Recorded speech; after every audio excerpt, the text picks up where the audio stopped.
नमस्ते बच्चों, Mithila commerce academy में आप सभी का स्वागत है। आज के इस वीडियो में हम लोग जानेंगे BCom first semester unit number 5 Lalit Narayan Mithila university financial accounting में कौन कौन से ऐसे टॉपिक हैं जिसको आपको पढ़ना है। तो आइए चलिए जानते हैं। इससे पहले हम लोगों ने 4 यूनिट्स के बारे में ऑलरेडी सीख लिया है, मतलब उसका वीडियो मैंने ऑलरेडी अपलोड किया हुआ है। तो अगर आपने नहीं देखा है तो उसको पहले आप जाके देख लीजिए और वहाँ से आपको बहुत आइडिया लगेगा कि कैसे करके तैयारी करनी चाहिए। तो आइए चलिए इस वीडियो को शुरू करते हैं और इसमें जानते हैं कि यूनिट नंबर 5 जो कि आपका आखिरी यूनिट है, इसमें हम लोगों को क्या क्या पढ़ना है। ये आपका 10 क्रेडिट है। 10 क्रेडिट का मतलब हो गया कि मैक्सिमम इसमें 10 ही मार्क्स के क्वेश्चन आएंगे। और इसमें जो पहला टॉपिक है वो है डिसोल्यूशन ऑफ पार्टनरशिप, साझेदारी का समापन, जो कि आपने क्लास 12th में भी पढ़ा था। और ये जो टॉपिक है ये सेम एज क्लास 12th की तरह है, जिसमें आपको थोड़ा सा थ्योरी पढ़ना है कि साझेदारी फर्म और साझेदारों का समापन में क्या अंतर है। इसके बारे में थोड़ा सा पढ़ना है कि साझेदारी का समापन कैसे कैसे होता है, इसके बारे में आपको पढ़ना है। कौन कौन से ऐसे प्रोसेस हैं जिस प्रोसेस के अंतर्गत डिसोल्यूशन होता है, मतलब समापन होता है, इनके बारे में आपको पढ़ना है। थ्योरेटिकल क्वेश्चन यही सब रहेगा। इसके बाद जैसे क्लास 12th में आपने रियलाइजेशन अकाउंट बनाया था, वसूली खाता जिसको हिंदी में कहते हैं, तो वो आपका सेम ही है, कुछ भी इसमें ज़्यादा चेंजेस नहीं है।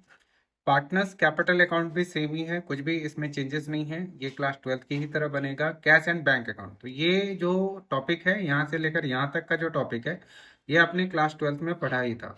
इसमें नया क्या है वो देखिए। तो इसमें नया है इंसॉल्वेंसी ऑफ पार्टनर, यानी कि एक साझेदार अगर दिवालिया हो जाता है तो उसकी वजह से अगर पार्टनरशिप फर्म बंद होगा तो ऐसे केस में क्या होगा।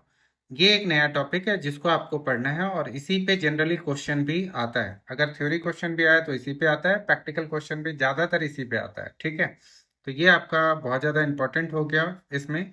मतलब ये तो रहेगा ही रहेगा, इसमें ये थोड़ा सा डाल देंगे तो इसको डालने के कारण क्या हो जाएगा ना कि पार्टनर्स कैपिटल अकाउंट थोड़ा बदल जाएगा। तो ये एक नया चीज हो गया जिसको आपको यहाँ पे पढ़ना है। और इसमें एक नियम है जिसको हम लोग बोलते हैं गार्नर वर्सेस मर्रे। ठीक, तो ये गार्नर और मर्रे क्या था, तो 3 पार्टनर थे, गार्नर मर्रे एंड विल्किन। और इसमें एक विल्किन जो है वो दिवालिया हो गया, तो ऐसे केस में गार्नर और मर्रे के ऊपर पूरी की पूरी जिम्मेवारी आ गई। तो यहाँ पे जो विल्किन पार्टनर था उसका जो लॉस था, गार्नर कह रहा था मैं नहीं दूंगा, मर्रे कह रहा था मैं भी नहीं दूंगा। और विल्किन चूंकि दिवालिया हो गया है तो वो तो देगा नहीं, तो देगा तो इन्हीं दोनों में से कोई एक देगा। तो फिर इनके बीच में झगड़ा हुआ, बात कोर्ट में गई और कोर्ट ने जो फैसला सुनाया वो फैसला एक प्रकार का नियम बन गया, इसीलिए उस नियम को हम लोग बोलते हैं गार्नर वर्सेस मर्रे रूल।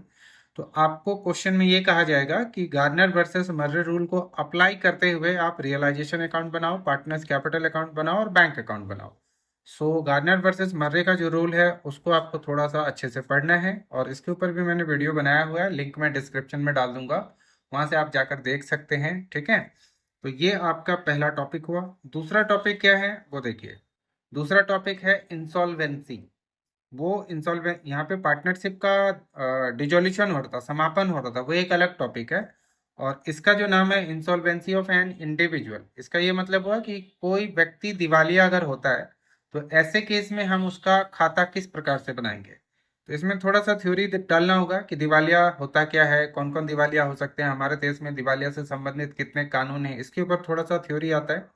फिर उसके बाद जो व्यक्ति दिवालिया होगा उसका एक स्टेटमेंट ऑफ अफेयर्स हमें बनाना पड़ता है। स्टेटमेंट ऑफ अफेयर्स मतलब कौन कौन से उसके दायित्व थे जिनको चुकाना बाकी रह गया, उनके दायित्व जब चुकाया जाएगा तो कौन चुकाएगा। जैसे कि एक लिक्विडेटर यानी कि ऑफिशियल रिसीवर कहते हैं उसको, ऑफिशियल रिसीवर अपॉइंट होगा और वो उसकी संपत्तियों को, जो व्यक्ति दिवालिया हो गया उसकी संपत्ति को बेचेगा, फिर उससे जो पैसा आएगा उससे उसके जो भी दायित्व बाकी रह गए चुकाने से संबंधित उसको चुकाएगा। उसका एक अकाउंट बनाएगा जो मतलब लाइबिलिटीज उसका नहीं चुका पाया। कहने का मतलब जो व्यक्ति दिवालिया हो गया वो अपने कर्जों को नहीं चुका पाया। कोई भी व्यक्ति दिवालिया क्यों होता है, जब उसकी लाइबिलिटीज उसके संपत्ति से ज्यादा हो जाती है उस व्यक्ति को दिवालिया घोषित किया जाता है। तो उनके कौन कौन से ऐसी चीजें हैं जिनको नहीं चुकाया गया, मतलब ऑफिशियल रिसीवर जो है अपॉइंट हुआ था वो नहीं चुका पाया, तो वो डेफिशिएंसी अकाउंट कैसे बनेगा उसके बारे में। अगर कोई व्यक्ति अपने आप को दिवालिया घोषित करना चाहता है, मतलब सरकार को ये कहना चाहता है कि नहीं मेरे पास, मैंने कुछ कर्जे लिए हुए हैं लेकिन उनको अब चुकाने की क्षमता मेरे में नहीं है, कुछ ऐसे सिचुएशंस आ गए जिन सिचुएशंस को मैं दूर नहीं कर पाया, तो उसका क्या प्रोसेस है, process of declaration of insolvency. मतलब इसमें एक लेटर वगैरह लिखा जाएगा, तो वो किस प्रकार से लिखेंगे। हालांकि इस पे क्वेश्चन आता नहीं है, ज़्यादातर थ्योरी पे ही क्वेश्चन आता है, तो फिर भी ये, लेकिन ये चीज़ अच्छा है। कहने का मतलब अगर आप कल को सीए वगैरह में ट्रेनिंग करने जाएंगे तो वहाँ पे ये लेटर वगैरह लिखने के लिए आता है ट्रेनिंग के टाइम पे। तो अगर आगे की भी पढ़ाई आप करना चाहते हैं या लॉ वगैरह करना चाहते हैं तो ये प्रोसेस को बढ़िया से आप पढ़िएगा, ठीक है। तो आज की इस वीडियो में हम लोग इतनी बातें करते हैं। मैंने कुल मिला के आपको पांचों यूनिट के बारे में टॉपिक पूरा का पूरा बता दिया। अब आगे की वीडियोस में मैं आपको थोड़ा सा पर्टिकुलर टॉपिक पे थोड़ा डिटेल वगैरह बताना शुरू करूंगा, ठीक है। तो आप बने रहिए। और मिथिला यूनिवर्सिटी में अगर आप पढ़ते हैं, बीकॉम फर्स्ट सेमेस्टर में है, तो बीकॉम फर्स्ट सेमेस्टर के लिए ही एक स्पेशल टेलीग्राम ग्रुप बनाया गया है, उसको भी आप ज्वाइन कर सकते हैं। और वहाँ पे आप मुझसे कोई भी चीज़ें आपको अगर चाहिए, नोट्स वगैरह जैसे होता है, तो जो अवेलेबल होगा ऑनलाइन वो मैं आपको उपलब्ध करा दूंगा, ठीक है। आज की इस वीडियो में इतना ही। Thanks for watching this video. Good bye.